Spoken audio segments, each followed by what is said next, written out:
So, have you been to a restaurant or a joint, just a little joint, whereby you just really enjoyed the food they served you or a drink they served you, and that as you took it,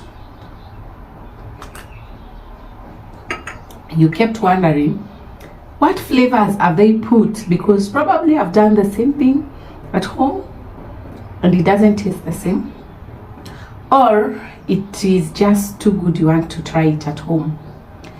One of my subscribers asked me where I get the inspiration of the videos that I do and why I like cooking. And for me, I think bringing a memory with me to the home of a good restaurant or a good meal I ate at a home or at a restaurant, and redoing it and it comes out perfectly, it's a win. It's a win, like this juice for today. This is our recipe for today. I'm going to do 3 tomato juice or Tamarillo juice, and watch the video to the end. You will see how to combine different ingredients so that we are able to come out with this delightful juice. And I want to just take this opportunity to welcome all my new subscribers, my new viewers. If you haven't subscribed, please consider and do that for me right now. You'll see a subscribe button just below this video. Please do that for me and hit the notification bell so that when I post, you will not miss out on anything that I do post. And to my returning subscribers, I'm so grateful. I'm so happy for this far that we've come. May God bless you abundantly. Let's go to the recipe of today. Enjoy it, and please do it at home and let me know the outcome. Thank you so much.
guys.